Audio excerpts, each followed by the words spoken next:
वर्तमान शासन है, वर्तमान स्वामी के शासन में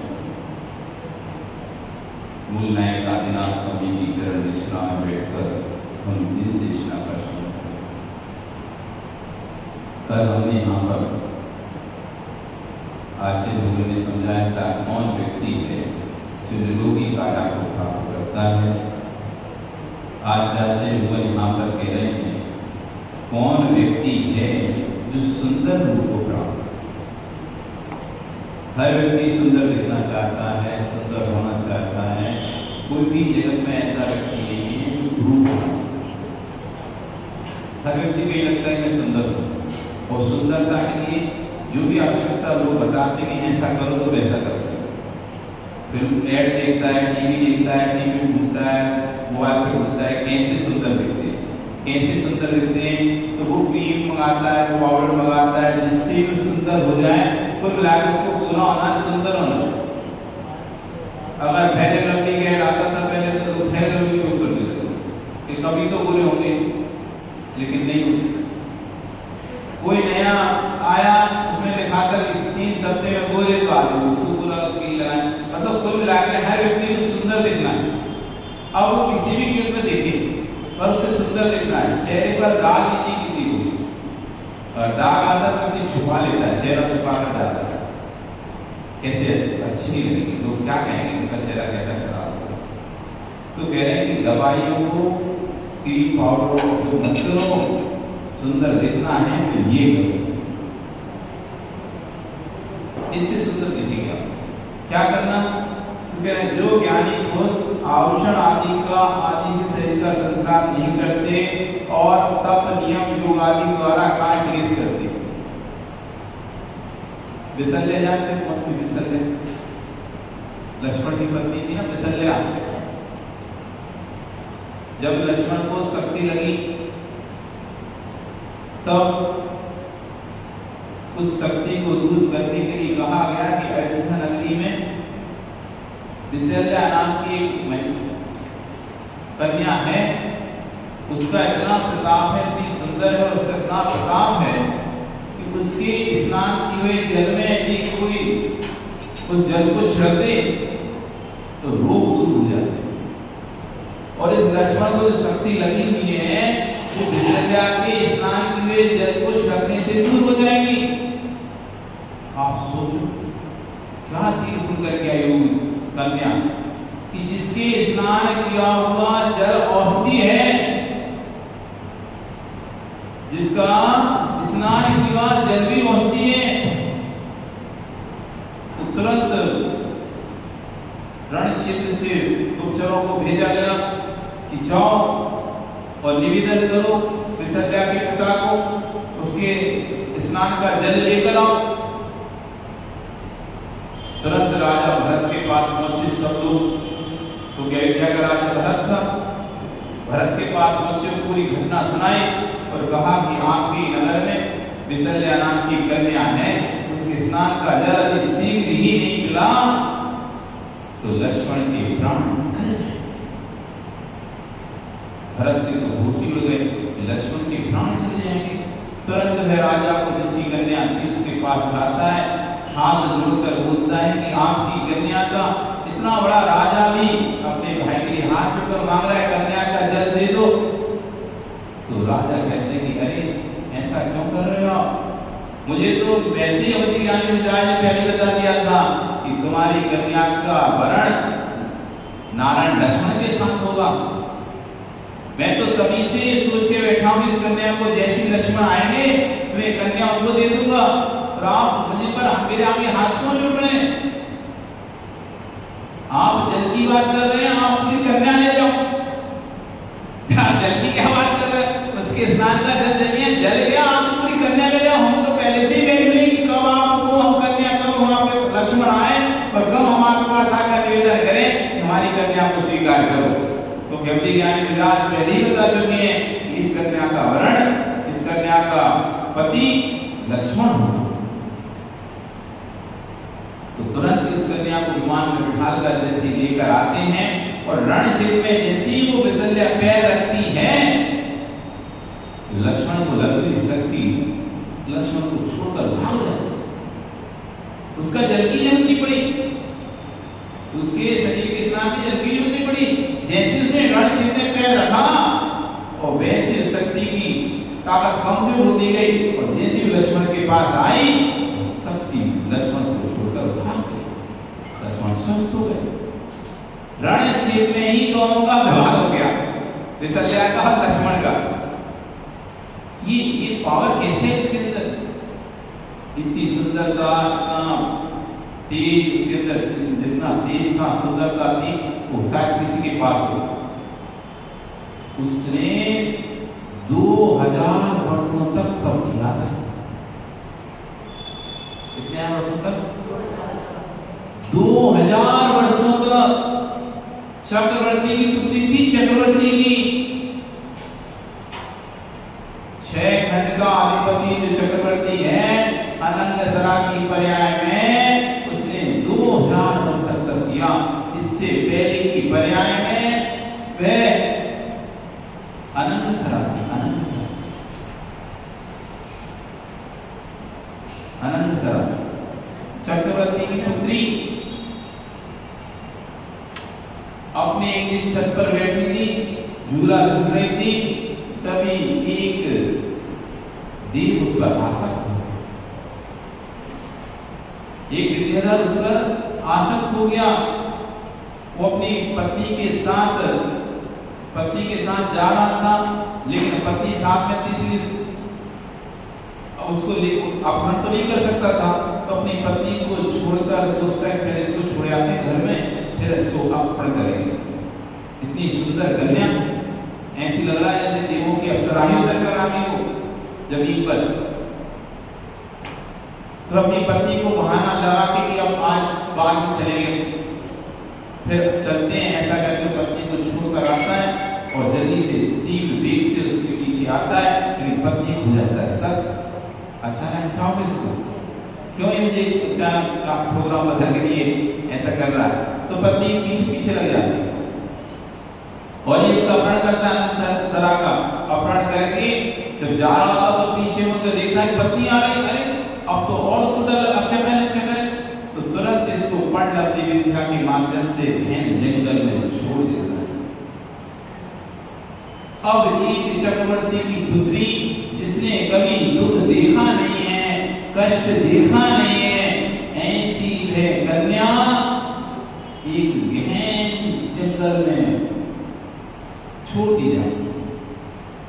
ना जहां पर रहने का कोई स्थान है, ना जहां पर खाने का कोई सामग्री है, ना ओढ़ने बिछाने की सामग्री है। जिसने कभी नंगे पैर अपने पलक से नीचे पैर नहीं लगाए, एकदम नहीं है, वो ऐसी कन्या अब नंगे पैर ऐसे कठोर भूमि पर जंगल में बिछड़ गया। कहां चक्रवर्ती की पुत्री 6 खंडकाधिपति कर्म का योग देखो, और कहां जंगल में, कहां राज्य करने वाली, महलों में राज करने वाली, और कहां जंगल में लोगों को से जंगल में विचरण करती अपने भाग को सोचती कि ना जाने कौन सा पाप का उद्देश्य आया, कौन सा ऐसा हमने कर्म किया था जो हमको ऐसे दुख भोगने पड़ रहे हैं। अपने ही कर्मों को दोष देती हुई उस जंगल में ही रहने लगी। जंगल के फल फूल खाकर, झरनों का पानी पीकर जीवन व्यतीत करने लगी। कहां 56 भोग खाने वाली कन्या और कहां जंगल के फल, और वही जंगल पर अपनी साधना में लीन हो गई और अणुव्रतों को जीवन कर 5 अणुव्रतों का पालन करने लगी। जंगल में रह गई, कोई उपाय और कोई था नहीं, जंगल से बाहर जाने का कोई रास्ता दिखाई नहीं दे रहा था। सारे प्रकार के व्रत उसने कर लिए थे, लेकिन कुछ भी उपाय नहीं बुरा था। पिता भी पूरी जगह खोज करा रहा है, लेकिन पिता को भी, जबकि 6 खंड का राजा है, कोई ऐसा वैसा नहीं होता चक्रवर्ती, तब भी वो पिता को नहीं मिल रही। जब किसी का कर्म हो जाता है ना, तो तुम बड़े बने रहो, बहुत बड़े आदमी, लेकिन अपने घर का काम नहीं कर पाता, नहीं हो पाता। सबका करेंगे, सबका, पूरी दुनिया का, पूरे 6 खंड का राजा होने पर सारे राजा जिसके आदि हैं, तब भी वो अपनी बेटी को नहीं ढूंढ पा रहा। सब जगह सेना लगा उसे ढूंढने, लेकिन बेटी को पता ही चल रहा कहां गई। और बेटी जंगल में फंसी, बाहर भी नहीं निकल सकती, कहीं जा भी नहीं सकती, कुछ भी नहीं कर सकती, वहीं रहना है, वहीं जो है सो खा पी के अपना जीवन यापन कर रही है। 5 अणुव्रतों को धारण कर लेती है और धुरधुर तप को तपने लगती है। कभी 2 दिन का उपवास, कभी 4 दिन का उपवास, कभी 6 दिन का उपवास, कभी 15 दिन का उपवास, कभी 20 दिन का उपवास, ऐसे दुर्धर उपवास करते करते अपना जीवन यापन कर रही है। 2000 वर्ष ऐसे उसके निकल जाते उस जंगल में। एक दिन निकाल के देखो जंगल, 1 घंटा के लिए निकाल के देखो, 1 घंटे, 1 घंटे क्या 10 मिनट यदि आप जंगल में फंस जाए तो रो दोगे आप। अब क्या करें, तो उसने कितना समय निकाला है, 2000 वर्ष घनघोर जंगल में। एक बार चक्रवर्ती जब उसी जंगल में शिकार को निकला था भ्रमण के लिए, अचानक उसकी निगाह पड़ी अपनी बेटी पर। लेकिन उस समय क्या स्थिति थी बेटी की, बेटी साधना में लीन थी। तभी एक अजगर ने आकर उसको अपने मुंह में भर लिया। आधा शरीर अजगर के अंदर, आधा शरीर बाहर। जब चक्रवर्ती को 2000 वर्ष बाद बेटी मिली, इस अवस्था में थी, तुरंत चक्रवर्ती ने अपना धनुष उठाया और कहता है, बेटी चिंता नहीं कर, मैं अभी इस अजगर को मारकर तुझे बचाता हूं। तो बेटी कहती, नहीं बेटा, आप इस अजगर को मत मारो, मैंने तो संन्यास धारण कर लिया है, समाधि यम संलिग्न ले ली है, अब आप मुझे बचा भी लेंगे तो कितने दिन, 2 दिन 4 दिन, क्योंकि मैंने तो आजीवन 4 प्रकार के आहार का त्याग कर दिया है। अब मरण पर्यंत में 4 प्रकार के आहार का त्याग कर चुकी है, इसलिए अब मेरे तो मरना तय है, आप इस अजगर को क्यों मार रहे हैं। बाप पिता के सामने देखते 2000 वर्ष से जिसका खोज चल रही थी, जिसका इंतजार चल रहा था, वो जीव मिला। तो कैसे मिला, अजगर के मुख में, अजगर के मुख में। सामने बेटी को अजगर निकल रहा है, पिता खड़ा खड़ा देख रहा है, लेकिन कुछ नहीं कर सकता। बेटी ने यम संलिग्न, देखते देखते वो अजगर उसको निगल गया। वही जीव ध्यान सरागार बाद में बिसर गया। उस दुर्धर तप के कारण उसके अंदर ऐसी शक्ति पैदा हुई कि वो स्नान करती थी तो उसका जो पानी था स्नान का औषधि बन जाता। ये उसके ब्रह्मचर्य का प्रभाव था, ये उसके सील का प्रभाव था कि 2000 वर्ष तक रहते रहते वहां पर उसने घोर तपस्या किया था। उससे विसर्जा इतना सुंदर शरीर मिला, साथ में औषधि जैसा शरीर मिला, सर्वोषधि औषधि जैसा उसका शरीर था। स्नान करा हुआ जल औषधि हो जाता। तो सुंदर रूप चाहिए तो अच्छे गहने पहनने से सुंदर रूप नहीं होगा, अच्छा मेकअप लगाने से सुंदर रूप नहीं होगा, उल्टा कभी कभी रिएक्शन हो जाता है। पाउडर का क्रीम का रिएक्शन हो जाता है। रिएक्शन ज्यादा ब्यूटी पार्लर जाने से वो ज्यादा फाउंडेशन और ज्यादा वो करते ना आपके चेहरे पर एक प्रकार की क्रीमें अनेक प्रकार का सामग्री लगाते हैं, इससे आपकी स्किन पर रिएक्शन हो जाता है और उसके बाद स्थिति ऐसी बन जाती है यदि ये आप नहीं कराएंगे मेकअप तो भद्दे लगेंगे, बेकार लगेंगे। अब वो नेसेसरी हो गया, मतलब अब आपको करना ही पड़ेगा। एक भी दिन यदि आपने छोड़ दिया करना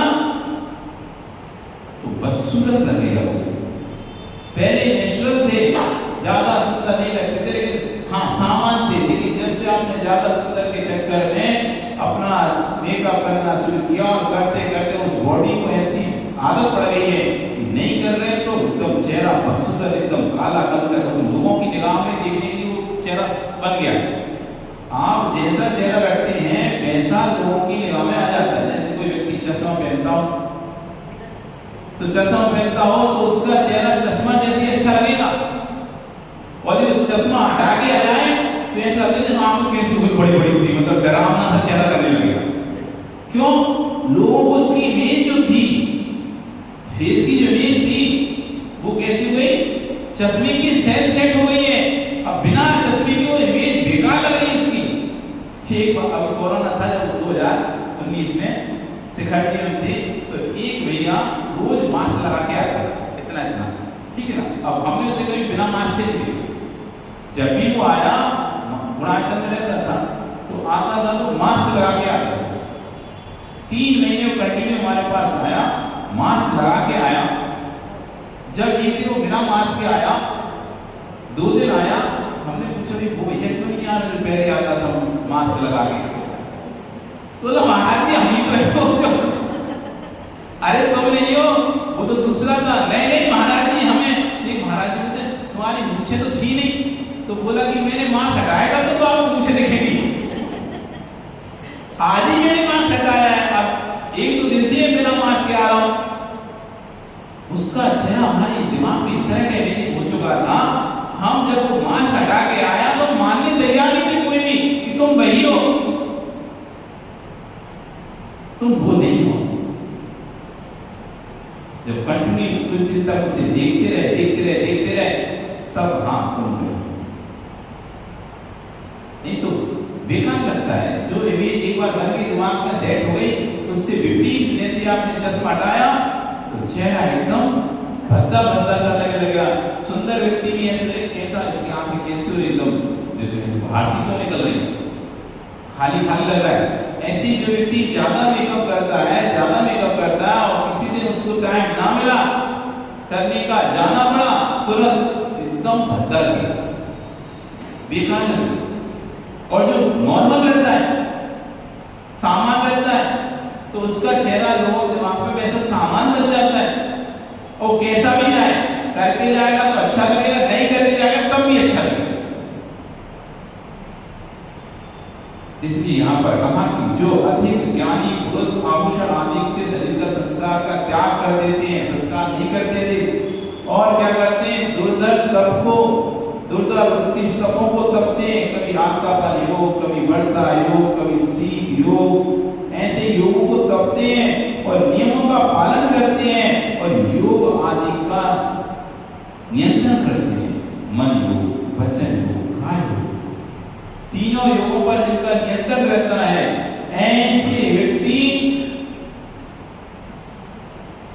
भक्ति से जिन देव और योगी और क्या करते हैं, काय क्लेश को करते हैं, शरीर का कुछ दुख पहुंचाते हैं। बहुत से लोग होते हैं शरीर के सुख भोगी, शरीर को किंचित दुख नहीं होना चाहिए, बहुत ध्यान रखते शरीर का, थोड़ा सा भी कष्ट शरीर को नहीं होना चाहिए, बिल्कुल एक बिल्कुल ध्यान रखते हैं, ऐसे चलना, ऐसे उठना, ऐसे बैठना, कहीं कष्ट ना हो जाए शरीर को थोड़ा सा भी। खाने में किसी कमी नहीं होना चाहिए, हर चीज जितनी चाहिए वो पूरी होना चाहिए, पहनने में कोई कमी नहीं होना चाहिए, बिल्कुल अप टू डेट समझते ना। इस शरीर का ध्यान रखते हैं। 1 घंटा यदि उनको दर्पण में लगता है तो 1 घंटा पूरा देते हैं। एक बाल को ऐसे संभालते हैं, कहीं उड़ तो नहीं रहा, बार बार कंघी करते हैं, बार बार कंघी करते हैं। एक बार उड़ रहा है, अरे ये बाल सही क्यों नहीं उड़ रहा, एक बाल सफेद हो गया, अरे ये बाल सफेद क्यों हो गया, कल इसको जाके काला करवाएंगे। अब बाल सेट करने में 1 घंटा लगाता है सुजी, 1 घंटा। अब तुमने देखी नहीं है ना, तुमने किए नहीं, तुझे पता नहीं, लेकिन जिनने करे उनसे पूछो कितना समय लगता है एक बाल को सेट करने। बाल सेट करने बहुत समय लगता है, आपको पता नहीं। 1 घंटा गोल वाली कंघी ले लो, हाँ गोल वाली कंघी ले रहा हूँ और उससे करते रहो देख लो, अरे फिर सीधा हो गया, फिर उसको करा, अरे फिर सीधा हो गया, फिर उसको करा, अरे ये वाला बाल बाकी है, ये बाल बाकी है। अब एडवांस आ गया ना, हम अपने जमाने की बात बता रहे हैं आपको। आपके जमाने का हेयर को आ गया, सुखाते रहो बैठे बैठे बालों को, ड्रायर, हेयर ड्रायर, फिर इतने सारे लोशन आ गए, क्रीम आ गई, जेल आ गए, लगा लो तो अच्छा लगता है, सेट हो जाते हैं कि उसको देखते हैं, हाँ सेट हो गई, हाँ अच्छा लग रहा है, नहीं लग रहा, तो ऐसा करे। मतलब इतना शरीर का, बालों का इतना ध्यान रखते हैं, और बाल बेचारे भी तुम्हारा ध्यान ही रखते, कुछ सारे झड़ जाते, जरा बाल वाला गंजा हो जाता है। इतना तेल लगाए, इतना पाउडर लगाए, इतने लोशन लगाए, कुछ देर बाद बाल ही झड़ गए पूरे, तो गंजा हो गया। अब गंजापन छुपाने के लिए इतने से बालों को इतना लंबा कर ले, ऐसे आगे। अब एक बार क्या हुआ, हम आया एक व्यक्ति, हम आशीर्वाद दे रहे थे, और आशीर्वाद देते देते हाथ में ऐसा नाखून फंस गया, उसका वो बाल फंस गया, तो हाथ जैसे हमने उठाया उसका पूरा बैग निकल गया, उसको तो मिला था ना, ऐसा नहीं होगा, जो भी नहीं होगा, ऐसे कहीं कहीं फंस जाते हैं आदमी में, फंस गया तो उसका फंस गया, फंसा तो एकदम उठाया हाथ हमने, तो उसकी कंजी निकल आई। ये क्या है, अरे क्या बताएं, कच्ची मत बताओ, पूरी दुनिया बाल और बालों में घुसी, क्या बताओ, बाल और बाल क्यों ला, दो को समान में, एक बालों को समान देना है, एक बाला को समान है, दोनों को समान है, तुम्हारी कीमत निकल गई। कब तक संभालना है, कब तक संभालना है, गया समय। अब बाल भी उखाड़ के फेंको, बाला का भी छोड़ो, तो कल्याण हो जाएगा। बाल उखाड़ के फेंको, बाला को भी छोड़ो, तभी कल्याण होगा। 2 महीनों में लगे रहे तो कल्याण नहीं होगा, ना बाल में ना बाला में। बाल भी छोड़ना पड़ेगा और बाला भी छोड़ना। तो कह रहे गाय के लिए, जो अपने शरीर को गाय के लिए दुर्धर तत्वों को देता है, एक ही करवट से सोना है मुझे, एक ही आसन में घंटों घंटों बैठना है, एक ही आसन में खड़े होकर सामय करना है, एक ही आसन में मुझे ध्यान करना है। इस तरह गर्मी में, बरसात के समय में वृक्ष के नीचे आकर ध्यान करता है, गर्मी के समय पर्वत चट्टानों पर बैठकर सामय करता है, ठंडियों के समय में नदी के किनारे तट पर बैठकर सामय करता है। अनेक प्रकार से केश नोच के द्वारा, अदंत धावन के द्वारा, स्नान व्रत के द्वारा अपने शरीर को ग्रसित करता है, क्योंकि कहा है स्वम भावते ज्ञानम दुखम जायते, सुख में भावित ज्ञान दुख के आने पर क्षीण हो जाता है। आप यहाँ बैठकर प्रवचन करें, बढ़िया एसी पंखा चल रहा हो और बढ़िया भोजन कर रहे हो आप अच्छे से, अब भाई लाइट चली जाए, एसी पंखा बंद हो जाए, फिर देखो हाय हाय दैया दैया हो रही है, क्योंकि जो प्रवचन था वो सुख से भरा प्रवचन था। आप भी अच्छे से बैठ के सुन रहे थे क्योंकि आपको सब सुविधाएं मिल रही थी, करने वाला भी अच्छे से कर रहा था क्योंकि उसको सब सुविधाएं मिल रही थी। और जैसी सुविधाएं बंद हो गई फिर देखो मन लग रहा है कि सुख में जो भावित ज्ञान है हमारा वो दुख के आने पर चला जाता है।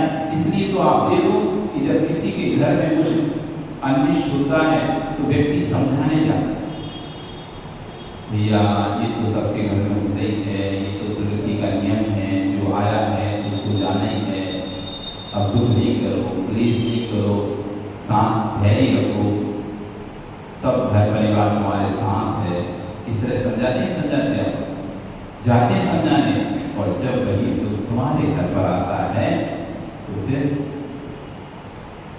वो समझ कहाँ चली जाती है दूसरों को समझाने के लिए।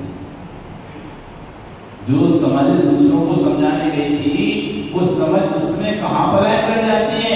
ये तो प्रकृति का नियम है, जब किंचित भी उत्पन्न हो तस् विनाशो भयनी में, जो वस्तु उत्पन्न हुई है उसका विनाश नियम से होगा। कोई भी उसे रोक किंचित शासन थी, कोई भी शाश्वत नहीं है। इस जगत में कोई भी वस्तु शाश्वत नहीं है, जो उत्पन्न हुई है उसका विनाश नियम से होगा, नियम से नियम से होगा। आप उसे रोक नहीं सकते। जब कि तस् विनाशो भवेनी में आचार्य स्वामी भगवान महावीर स्वामी कृष्ण को ढूंढ रहे हैं। इसलिए क्यों फिर विकल्प करते हो किसी वस्तु को संरक्षण का कि मेरे पास रहे, मेरे पास रहे, मेरे पास रहे, मेरे पास रहे। अरे जब तक तेरे साथ उसका नियोग है तब तक कोई भी तुझसे वो वस्तु नहीं छीन सकता, और जिस दिन उसका नियोग तेरे साथ नहीं है तो कोई भी उसे हजारों लोग भी आ जाए तब भी तुझे पास रख नहीं सकते। विकल्प किसका, संकल्प किसका? इस बात का बोध नहीं है जीव को। जब उत्पन्न हो किंच भी, कुछ भी छोटी से छोटी चीज भी उत्पन्न हुई है, जो वस्तु उत्पन्न हुई है वो नियम से विनाश को प्राप्त होगी। उससे किंतु कोई भी रोक नहीं पाए उसके विनाश को, कोई नहीं रोक सकता।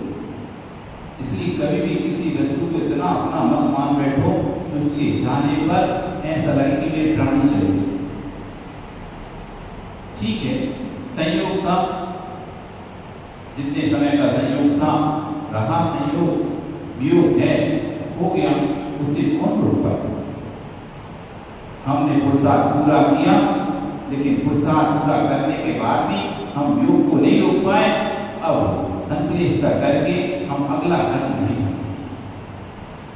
पुरुषार्थ किया, व्यक्ति ने डॉक्टर को दिखाया, अस्पताल लेके गया, इलाज कराया, सब कराया, सब कुछ किया, और उसके बाद वो चला गया। इतना करने के बाद भी तो अब आप संक्लेशित मत हो, तो चला गया। ठीक है भाई, उसका नियोग इतने ही दिन का था, इतने ही दिन हमारा उसके साथ सहयोग था, इससे ज्यादा सहयोग नहीं था, इसलिए वो चला गया है। अब तो उसके विषय में संक्लेशता नहीं करें, दुखी नहीं हो, क्योंकि संक्लेशता करने से पुनः नवीन कर्म का बंध होगा, नवीन असाता कर्म का। दुख शोक तापा नंदन बल बंदेना सर्वे असर्विद्य से, दुख करने से, शोक करने से, आक्रंदन करने से, रोने से, वध करने से, छेदन करने से असाता विधि कर्म का बंध होता है।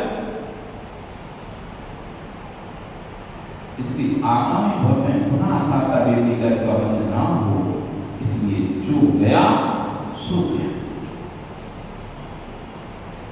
इतना ही सहयोग था, इतना ही उसके साथ हमारा संबंध था जो हमने भूल लिया। तो उत्तम काय के लिए तपों को जो तपता है, ऐसा व्यक्ति सुंदर रूप को प्राप्त करता है। जो नियमों का पालन करता है, ऐसा व्यक्ति सुंदर रूप का पालन प्राप्त करता है। जो योग आदि पर अपना नियंत्रण कर लेता है, मन पर, वचन पर, काय पर, ऐसा व्यक्ति सुंदर रूप को प्राप्त करता है और परम भक्ति से जिन देव और योगियों की चरण कमल की सेवा करता है। ये महत्वपूर्ण चीज बनती है। परम भक्ति से, किसी स्वार्थ से नहीं, किसी लोभ से नहीं, किसी भय से नहीं, किसी आशा से नहीं, किसी स्नेह से नहीं, परम भक्ति से। क्योंकि दूसरों की सेवा आप भय से भी कर सकते हैं।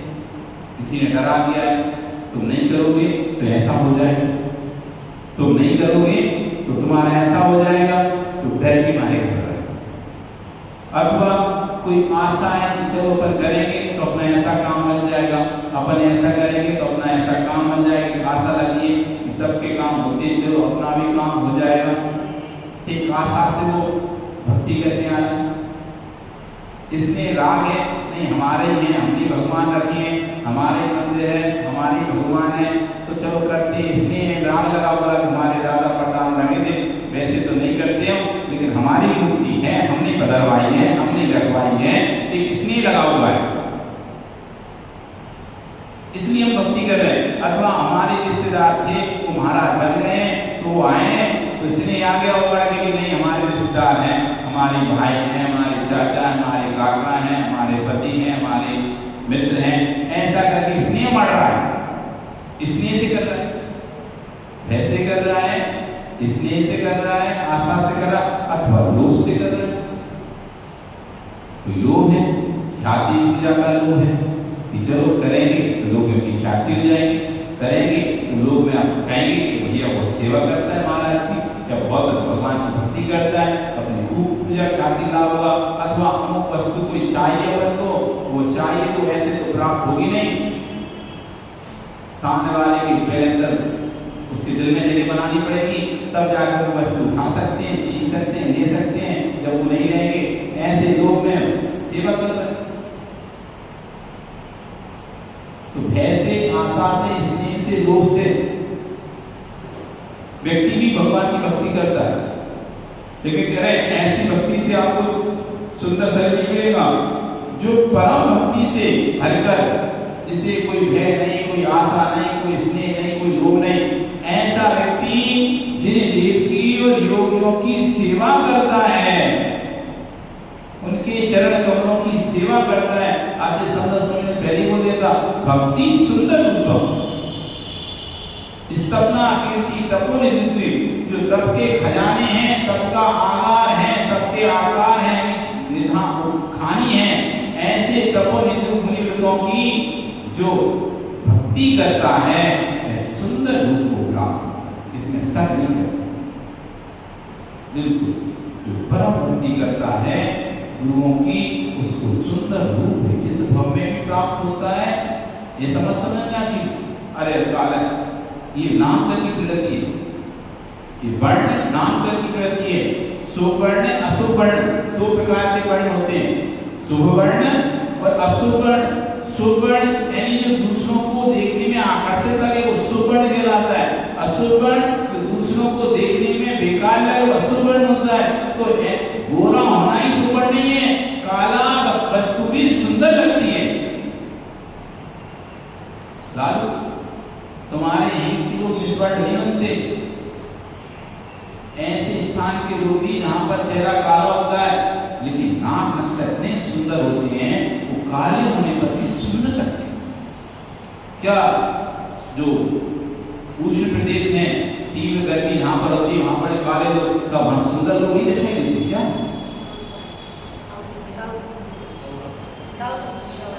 वेस्टर्न साइड जहाँ पर काले लोग होते हैं तो वहां पे क्या सुंदर नहीं होते क्या? वहां भी सुंदर लोग होते हैं, वहां भी सुंदर लोग होते हैं, काले होने पर भी सुंदर होते हैं। काले होने पर भी रंग भले काला है लेकिन नाक नक्शा की जो बनावट है उतनी अच्छी है, वो काले रंग पर वो नाक नक्शे ऐसे लग रहे हैं जैसे कोई फूल से रखती हो। अन्य व्यक्ति भी सुंदर है। आप देखो जो होता है कॉम्पिटिशन होता है, उसमें सब देशों से लोग आते हैं, सब देशों से नहीं आते, तो उसमें गोरे भी आते हैं, काले भी आते हैं। सिर्फ गोरे गोरे लोग नहीं आते उसमें, गोरे लोग भी आते हैं, काले लोग भी आते हैं।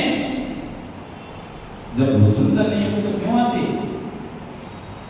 तो सुंदरता मतलब लोगों को वर्ण, शुभ नाम वर्ण, जो वर्ण लोगों को अच्छा लगे।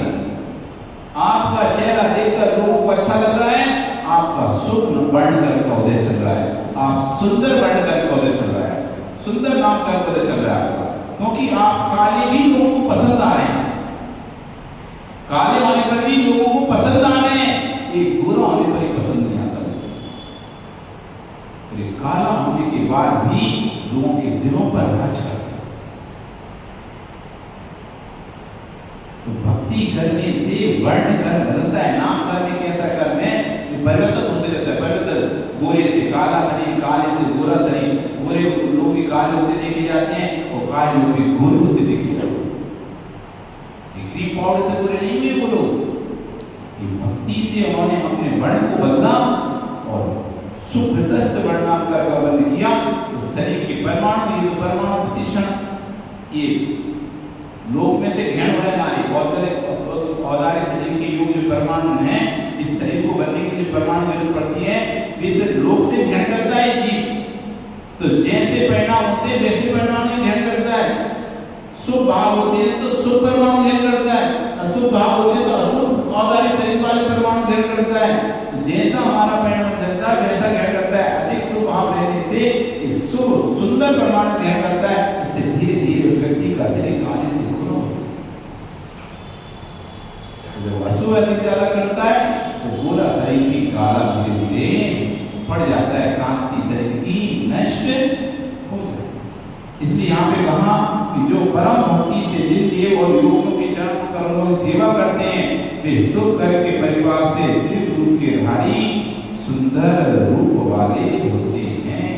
इसलिए सुंदर रूप चाहिए तो भक्ति करो। भक्ति कब नहीं कर सकते, नियम नहीं ले सकते तो कोई बात नहीं, कायक्लेश नहीं कर सकते कोई बात नहीं, महाव्रत धारण नहीं कर पाते कोई बात नहीं, जिन्होंने धारण कर लिया उनकी सेवा, सेवा से भी, क्योंकि दो प्रकार के लोग हैं ना, एक श्रवण है और एक श्रावक है। तो श्रवण तप को तपते हैं और श्रावक को श्रवण की सेवा करते हैं। तो श्रवण तप करके कर्म का क्षय करते हैं, श्रावक को श्रवण की सेवा करके कर्म का क्षय करते हैं। इसलिए श्रवण नहीं कर पा रहे, तप नहीं कर पा रहे तो क्या करो, परम भक्ति से जितदेव की और योग की चरण कमलों की सेवा करो। इससे भी आपका शुभ नाम कर्म का बंद होगा और सुंदर शरीर प्राप्त होगा। आपका पर्याय तो पुनः कल हम करेंगे कौन व्यक्ति कुरूप होता है। ये तो पढ़ के सुंदर होता है ऐसा करने वाला, लेकिन कुरूप कौन बनता है कि जिसका चेहरा देखते ही आदमी डर जाए। बहुत सारे लोगों का ऐसा चेहरा होता है, बनावट ऐसी शरीर की होती है, बड़ा सा चेहरा और चेहरे पर बड़े बड़े दाग गोले गोले से और पड़ जाए, वो तो दिन में देखने से उसे डर लगता है, रात में देखने तो हो सकता है बेहोश ही हो जाए। हाँ, ऐसे लोग नहीं देखे आपने, डरावने चेहरे वाले लोग नहीं देखे क्या? सब प्रकार के चेहरे होते हैं। तो सुंदर चेहरा तो ऐसे होता है, अब कुरूप चेहरा कैसे होता है, कल हम यहाँ पर फिर समझेंगे। नमो बुद्धाय, नमो